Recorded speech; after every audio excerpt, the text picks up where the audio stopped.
Is the crisis in Nigeria, and Dr. LMadu is explaining some of the recent developments in this great country. And of course, Dr. LMadu, we do mean it as a great country, and we might find it humorous that in some of the instances and some of the events, but this is a very, very serious international problem, and it seems that nobody's concerned about it, not even the people in Nigeria enough to, well, let's go on. Yes, you know, like we said before, it's a sad situation. Even in the former Soviet Union, you know, that has was one of the most secretive, you know, societies on earth at that time. Yeah, the people in that country knew when Brezhnev was sick. Yeah, they knew the hospital where he was, what was wrong with him. They knew that. When Chernenko took over from Brezhnev and got sick, yeah, the people were informed. They knew exactly where he was and what was wrong with him. When Andropov got sick, they were also informed. But in Nigeria of today, that is so-called democracy, they don't know where their president is. Nobody in that country can say that, okay? And that's very sad. That gives us, okay, who is this Jonathan? You know, good luck, Jonathan, who is acting president. From the information we have, you know, he was born in 1957. So you can say he's amongst the new generation of leaders in Nigeria and Africa. You know, he has a zoology degree, a PhD in zoology from the University of Port Harcourt. And as his name sounds, he's been very lucky. Quite frankly, I can say he's one of the most luckiest politicians in the world. He became governor in 2005 after his predecessor was arrested in London, you know, carrying bags of cash and all that. Yep, he became he became governor in 2005. In 2007, Obasanjo picked him with Yar'Adua to run together, president and vice president. So he became president, you know, he became vice president on May 29, 2007. Now, when Yar'Adua went into, you know, hospital November 23rd, you know, he was still vice president.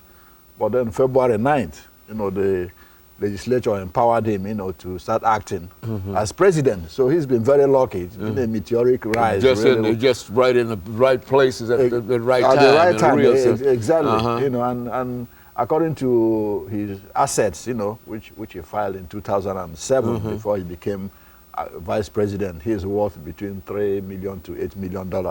You know. According to them. As a zoologist. As a zoologist.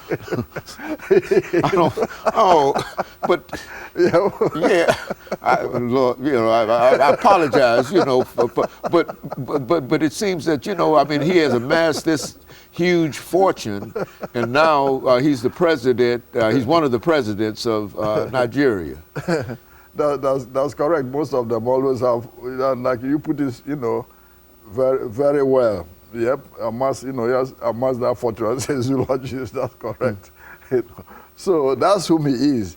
All indications seem that he's a humble man, you know, quiet, doesn't talk much. And I think that's why his opponents have underestimated him when this problem started. But I think under intense pressure from a lot of Nigerians, he has started asserting himself. After the incident, when Yar'Adua came back, he didn't even know the president was flying back that night. He didn't even know they've deployed troops in his own capital, the acting president. So after that, a lot of people started telling him, hey, you got to move quick and consolidate.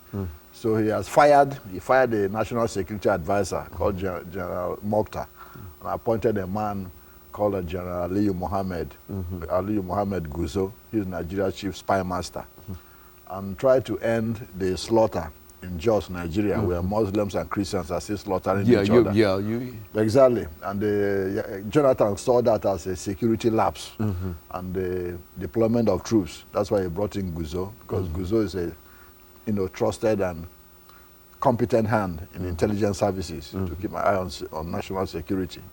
Then under pressure also from citizens, you know, say, well, these ministers Yar'Adua appointed, you better get rid of them because 3/4 of them are not for you if you want to be safe. So he listened, and, you know, 2 days ago, he fired all of them, and now power is in the hands of the, you know, permanent secretaries, like we said before, until he appoints his own ministers. What is very important about him dismissing those ministers is really to get a grasp of the government. And one will say, okay, within this year left for him, you know, to act as president, because the next elections are in about probably a year's time. What can he do, or what do you expect him to do? Certain things must be done if he wants to keep the confidence of Nigerians that they have in him now. A is security. He has to have competent security people handle what's happening in the country now. Those in charge of those slaughter, in Jos, Nigeria, must be brought to book. Because like I said in our last program, in the 1950s, with all these ethnic and religious slaughters, nobody has ever been prosecuted. And you can't keep running a country like that. It becomes a jungle where you do anything you want, kill how many people, and nobody prosecutes you. He has to get a hand on security. There are a lot of kidnappings in the country now going around, particularly in the southeastern part of the country. Okay? He has to get a handle on that, because that threatens not only the security of the country, but also individuals. Exactly, individuals and business investments and all that. People can't go and invest when they know you are subject to being kidnapped. Okay? That's very important.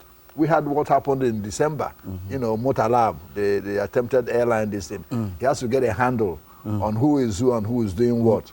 So that's important. 2, electricity. He must get a handle on that. Currently, the country produces about 37 megawatts of electricity, 37,000 megawatts, which is nothing. The state of Tennessee produces more than that. The state of Arkansas produces more than that. Then the whole country of Nigeria. Then the whole country of 150 million. Okay? The city of Los Angeles produces more than that. The city of New York produces more than that.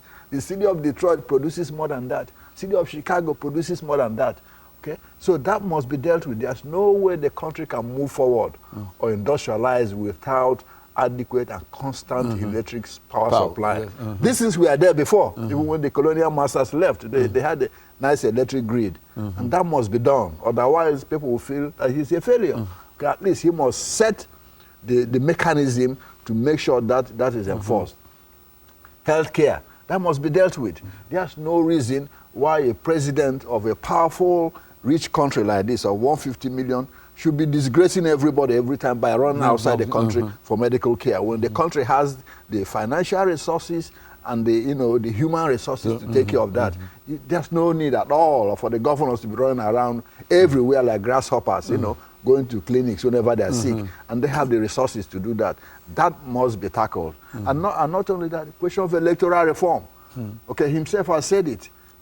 There's no need for the country to be every time having elections nobody considers credible. Even the one that brought him to power, he knew it wasn't credible, the 2000 election.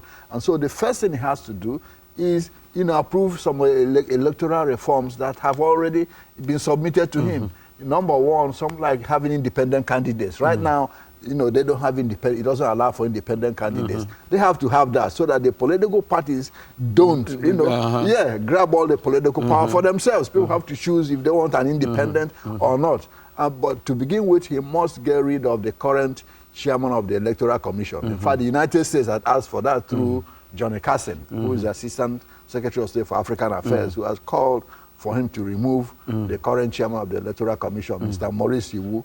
And he has to do that in order for people to feel that there will be credible elections in 2011. If he doesn't do that, people will not have hope that that election is going to be fair and free. Well, Dr. Madu, over the last minute and a half that we have here, what's the hope in reference to some kind of resolution within the next minute? How do you resolve this? Well, I think once Jonathan appoints his own ministers now, a lot of people think Yar'Adua won't come back again, as president. But then, from what we've read before, when he was governor, he was absent for 6 months. And came back again. Okay. This is a sad situation. That's correct. A sad ending to this discussion here, Dr. Madu, because it seems that, and this is Nigeria, one of the largest country in Africa. That's correct. One of the great democratic leaders in Africa. As a matter of fact, we've talked to you about democracy in Nigeria and et cetera. And that's turning out to be something that we can, and we don't do it to scorn, but we do it primarily because the humor of it all. And That's correct. And the That's correct. unbelievability of it all. That something like this could happen to 150-odd million people. That's correct. And I think that the international community somebody ought to be able to say something about this, Dr. Madu. That's correct. Well, anyway, but let me thank our audience for tuning in this morning, and let me encourage you to tune in again next week for another informative edition of Comments. Thank you, and good morning.